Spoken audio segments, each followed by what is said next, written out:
日本に中国自動車メーカー BYD が参入していますが、日本の自動車メーカー痛手になりますかね。はい。中国アンチが多いのであまりいいイメージはないですが。アメリカかイギリスのどっかの会社が BYD の EV を分解したんですよ。要するにその会社っていうのがいろんなアメリカとかイギリスとか日本の会社の車とかを分解して、で、大体こういう風に作ってるよね、こういうコストだよねっていうのを説明するっていうところなんですけど、アメリカで作ったら多分製造コストだけで2倍から3倍になる。で、売値としても2倍から3倍になるっていう結論を出してたんですよね。シャーシ自体にそのバッテリーが組み込んで、バッテリーとシャーシが同一の形状になってて、で、そこでその強度も稼いでるみたいなとか、専門の部品をいろいろ作ってるとか、ワイパーは1個だけですとか、昔の中国の安かろう悪かろうではなくて、ちゃんとしたものをきちんとした技術でガチで作っていて、で、それでさらに利益率が低いっていう。大量に作って大量に売るっていうのをやってるので、1台あたりの利益をそんなに取らなかったとしても、結構会社は全体として利益があるよねっていう形になっていて、なのでこれはなかなか勝てないよねっていう結論になっちゃってたんですよね。日本だと中国の EV っていうのは全然入ってきてないので、そんなに売れてるっていう実感ないと思うんですけど、ヨーロッパ圏って結構中国の電気自動車って走ってるんですよ。で、前ジョージアに行ったんですけど、ジョージア電気自動車が結構多くて、BYD の電気自動車かなり多いんですよね。結局電気代が高い国、日本の場合電気代が高くて充電器がそこら中にない国なので、電気自動車って不便だよねってなるんですけど、原子力発電してますとか、ノルウェーみたいなダムありますとか、電気代の安い国って、ガソリン車を乗るより電気代の方が安いので、電気自動車のコスパいいよねってなっちゃうんですよ、フランスとか。でそういうところだと、じゃあ、ハイブリッドとか、プラグインハイブリッドとかではなくて、純粋電気自動車になるんですけど、で純粋電気自動車で安くて、それなりにコスパがいいよねってなると、結構中国の電気自動車のシェア、それなりに広がっちゃうんですよ。フランスそこまで多くないですけど。で、日本の電気自動車で、純粋電気自動車ってまだ、日産がリーフとなんかをちょっと出してとか、そんなに多くないですよね。各メーカーが多分1台ぐらいしか出してないと思うんですけど、で、それもその日本で電気自動車だと税制のなんかいろんな補助金があって、それなりに安くなるよねっていうだけで、純粋なコスパで中国車に戦えるレベルの自動車を日本メーカー作ってないと思うんですよね。なので BYD が仮に本気を出してくると結構きついと思うんですけど、でも日本の場合ってまだその電気自動車の充電スタンドがあんまりないっていう問題があって、そもそもの純粋電気自動車自体がシェアとしてだいぶ低いんですよ。なので BYD が来たとしてもあんまり売れないよねっていうのがあるんですけど、ただその間に世界中を BYD が席巻してしまって、日本のメーカーが電気自動車で戦おうとしてもなかなかきついなという状態になるんじゃないかなとは思うんですけど、僕長期的にはトヨタのハイブリッドが勝つと思ってるんですよ。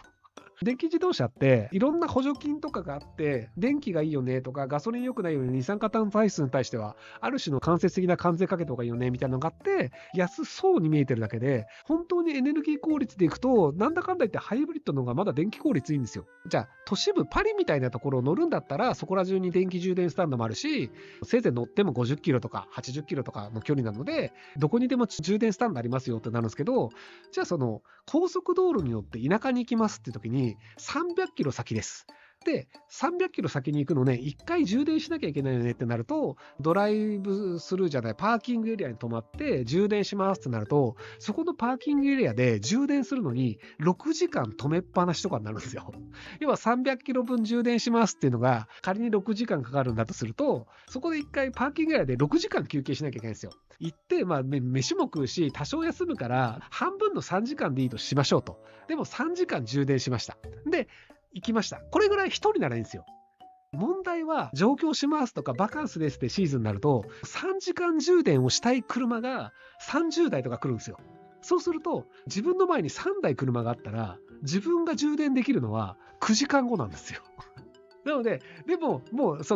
次のところまでは充電しないといけません。そうするともう9時間待つしかないじゃないですか。そこでぼーっと9時間待って、ようやく充電できて3時間充電して、それで次のところに行くっていうのになってしまって、都市部以外だとそもそも純粋な電気自動車っていうのは航続距離がめちゃくちゃ短いんですよ。解決策として電池交換っていうのがあるんですけど、今のところ日本は電池交換は違法ですよね。僕が知る限り。中国とかって充電した電池と交換するっていうのがありなんですよ。なのでパーキングエリアとかで自分の電池を空の電池を渡して充電済みの電池を受け取るっていうのが法律上 OK なんですけど、日本の電気自動車って確か電池交換違法なんですよ。電池というのを外してしまうと安定性が失われるみたいなのとか、安全なのかどうかわからないとか、多分そういうレベルの話だと思うんですけど、なのでダメなんですよ。コメントでさ、なぜダメなんて言われても僕もわかんないんだよね。でね、多分ね、ヨーロッパもダメじゃないかな。ヨーロッパでも電池交換の話聞いたことないから。なので基本的に中国以外は電池交換はダメなんじゃないかなと思うんですけど、なのでそういう感じで結局使い勝手が長距離になると異常に悪いんですよ。軽自動車みたいな家の近所で乗りますとかっていうレベルであればまだ問題ないと思うんですけど、ただその家の近所で乗りますって軽自動車レベルだけで電気自動車買うかっていうんだったら、他の車買った方がいいよねってなっちゃうので、なので今のところはなかなか日本で電気自動車を普及するというのは厳しいんじゃないかなと僕は思ってますけども、はい。ただ金持ちは全然ありですけどね。僕の知り合いのテスラに乗ってる金持ちの例でいくと、家が一軒家なのでテスラのチャージャーが家についてて、で会社の方の駐車場にもテスラのチャージャーをつけてるので、家でも充電できるし会社にも充電できてるので、なので別にどこ行っても充電できてるから何の問題もないよねっていうのは金持ちはできるんですよ。でも一般の人って会社の駐車場に俺のために充電器をつけてくれよとかってできるわけないじゃないですか。一般の人だとマンションとかに住んでるので、自分のマンションに充電用の設備をつけてくれっつって、それを誰が金払うのかとか、マンションの管理組合で通るのかっていうと、まあ通らないんですよ。っていうのがあったりするので、なので金持ち以外は基本的には電気自動車っていうのはまだまだ厳しいんじゃないかなと思います。はい、正解です。EV 化に向けてエンジン技術を手放す。世界中でやっぱりガソリン車の方がいいよねのムーブメントが起こる。日本の自動車メーカーの技術はすでに海外に買われて積むなんていう素人の考えてするんですが、さすがに起こらないですよね。起こりません。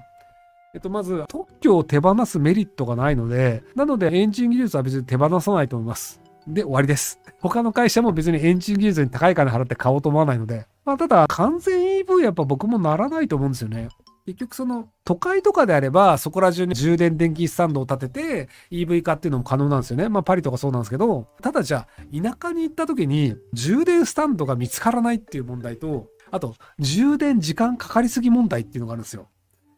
僕、ミニハイブリッドっていう車に乗ってるんですけど、ガソリンでも走れるし、充電して電気自動車として走るっていう機能があるんですけど、フル充電して45キロぐらい走るんですけど、フル充電に6時間とかかかるんですよね。要は、50キロ走ったら6時間充電しなきゃいけないんですよ。で、一応ガソリン詰めるから、長距離行くときはガソリン積むんですけど、っていう感じで、充電時間めっちゃ長いんですよね。サービスステーションとかパーキングエリアとかでゆっくりすればいいじゃんと思って、じゃあパーキングエリアで3時間ゆっくりして充電しようと思って行ってみると、パーキングエリアの充電する場所が完全に埋まってて、その前で列になっていて、3時間後に1台が減っていくから、自分の番が来るのはもう6時間後ですみたいな、そういう状態でぼーっと待ってるみたいなことが中国で起きてるんですよ。なので、完全に電気だけっていうのは無理なんですよね。ガソリンって言うても5分あればガソリン満タンできるじゃないですか。で、40リットルとか入れたら500キロとか走るじゃないですか。なので、やっぱり完全電気は無理だと思うので、そこはハイブリッドになっていくんじゃないかなと思いますけども。はい。で、あと日本の問題があって、日本電圧低いんですよね。アメリカとかヨーロッパもそうだよな。電圧200ボルトの国って、日本の半分の時間で充電できるんですよ。テスラとかってアメリカで4時間充電ですっていうのが日本だと8時間充電になるんですよね。っていうのもあって日本はより EV が普及しづらいんじゃないかなと思いますけど。ご視聴ありがとうございます。今回の動画はこちらからの切り抜きになります。